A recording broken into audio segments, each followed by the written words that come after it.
Baik semua teman-teman, terima kasih sudah menyempatkan untuk menonton video ini.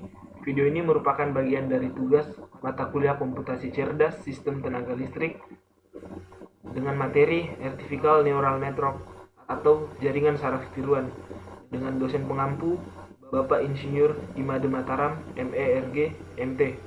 Dan sebelumnya perkenalkan, saya Augustus Patandean, NIM 17055411111.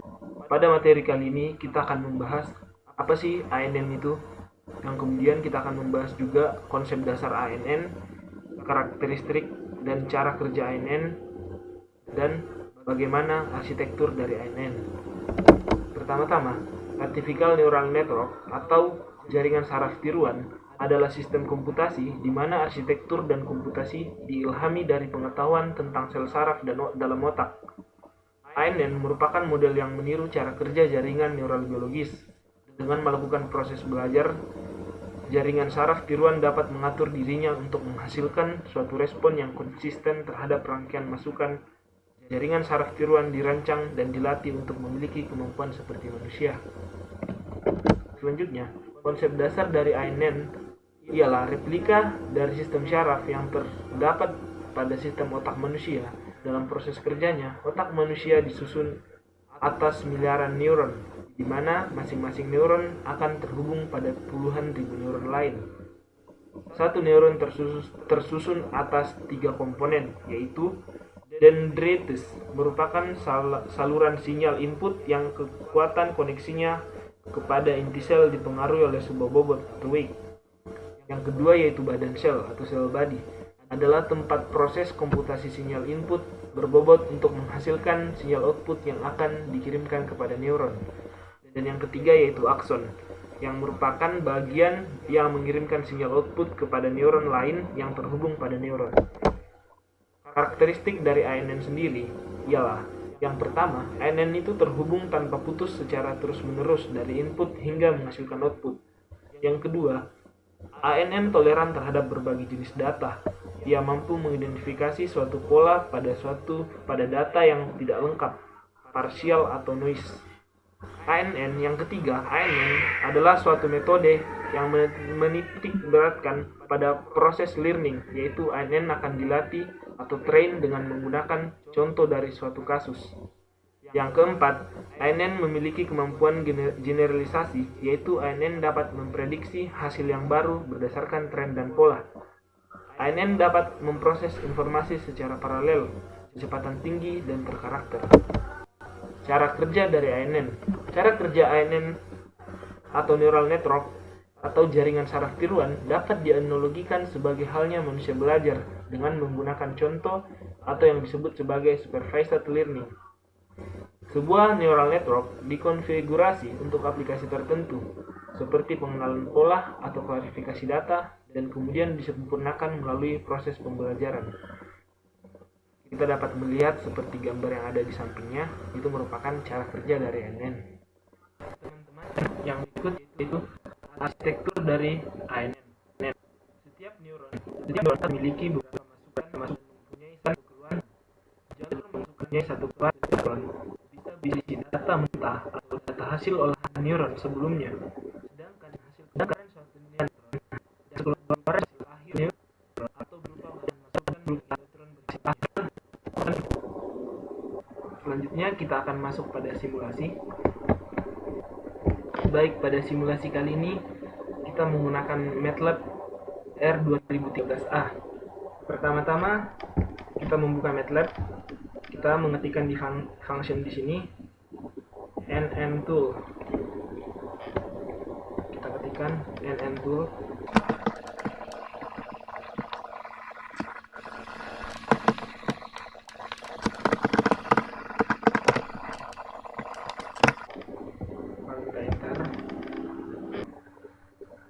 Nah, kita akan mendapatkan seperti ini neural network setelah kita menekan atau memasukkan function NN tool tadi. Selanjutnya, di sini kita akan membahas atau melakukan simulasi data dari artikel yang saya telah temukan tadi. Kita bisa lihat artikelnya terlebih dahulu. Jadi kita akan memasukkan data ini dengan tegangan sebagai input dan kecepatan sebagai targetnya. Kita buka MATLAB-nya kembali. Kita masukkan input datanya. Jadi pertama kita new. Setelah itu di sini kita mendapatkan network 1. Kita masuk ke data. Kita masukkan tegangan sebagai inputnya.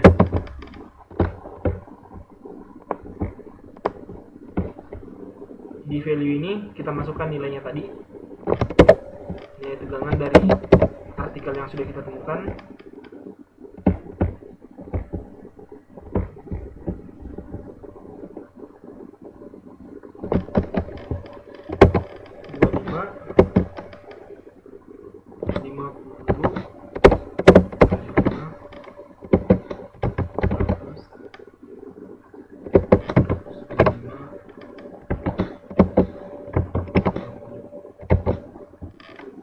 Nah, setelah itu kita create. Ingat ya, ini tuh merupakan data inputnya. Dimana tadi saya katakan bahwa inputnya itu tegangan. Kita create.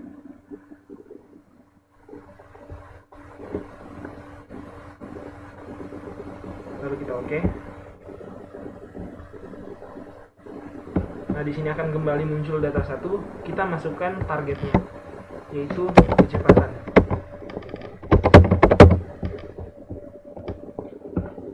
Ini targetnya, kecepatan. Kita masukkan data dari artikel yang tadi. Kita masukkan datanya.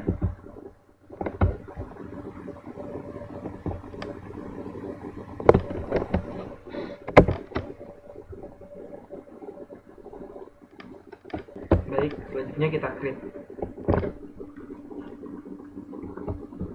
Lalu oke.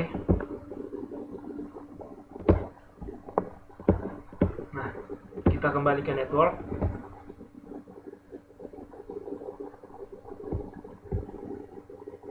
Kita berikan input datanya di sini tegangan dan target data itu kecepatan. Number of layer-nya kita ganti 8 dan property-nya itu 6. Di sini di number of neurons-nya itu 6. Lalu kita create, ini kita oke. Setelah kita create tadi akan muncul seperti ini, kita oke. Lalu kita minimize dulu. Kita lihat data yang sebelumnya sudah muncul di sini network 1. Kita klik 2 kali. Nah, akan muncul seperti ini. Ini inputnya, hidden layer, output layer, dan output. Selanjutnya kita buka trainnya. Seperti tadi, inputnya itu tegangan, targetnya itu kecepatan. Kita lihat di sini, kita bisa lihat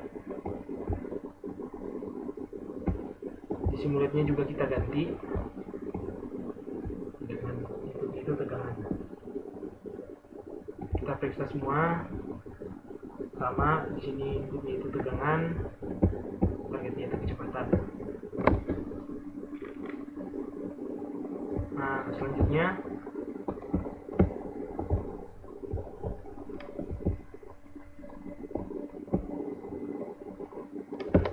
kita buka di train, kita coba train network. Nah, di sini sudah muncul. Nah, di sini kita mendapatkan 6 iteration. Kita coba buka performance-nya.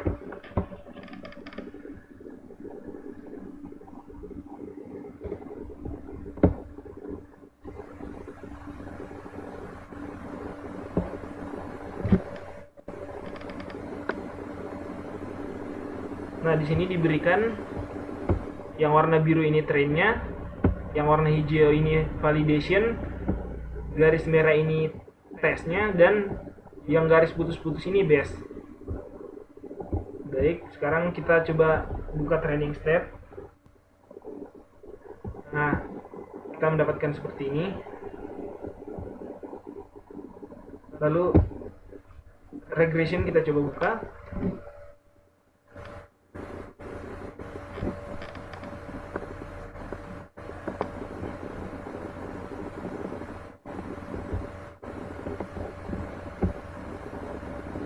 Nah, bisa kita lihat, kita dapat data seperti ini.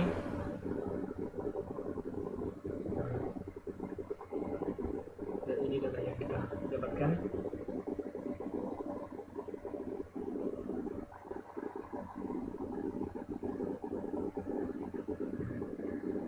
Kita menemukan beberapa gambar seperti yang kita tahu tadi, bahwa ini garis train, ini garis yang sudah dijelaskan sebelumnya tadi. Kita bisa coba train network lagi. Kita akan lihat dia bergerak.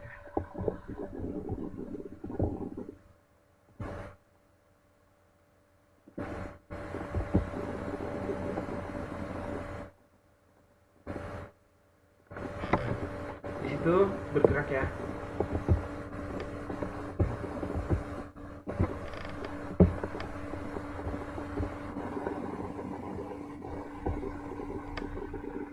Dia semakin bergerak saat kita train network tadi. Dia masih terus berjalan.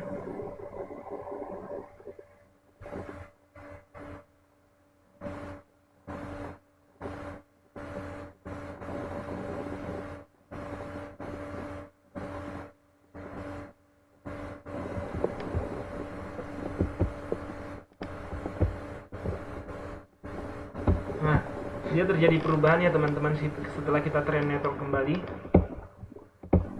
Masih terus berjalan. Tadi garis ini tuh menyilang ke bawah sini ya teman-teman. Nah, sekarang sudah berubah. Baik teman-teman, berarti simulasi kita berjalan ya teman-teman. Nah, baik. Jadi teman-teman, di sini setelah kita melakukan simulasi, kita bisa melihat kembali bahwa dari simulasi yang kita lakukan tadi, semoga teman-teman dapat mengerti dan bisa melakukannya juga. Baik teman-teman, jadi keuntungan dari penggunaan Artificial Neural Network ini yaitu pembelajaran adaptif, kemampuan untuk belajar dalam melakukan tugas-tugas berdasarkan data yang diberikan. Dan secara self-organization-nya, sebuah neural network itu dapat membangun representasi dari informasi yang diterimanya selama proses pembelajaran secara mandiri. Baik teman-teman, demikian materi dari saya yang dapat saya sampaikan. Semoga dapat bermanfaat bagi teman-teman semuanya. Sekiranya kita semua selalu diberi kesehatan. Terima kasih.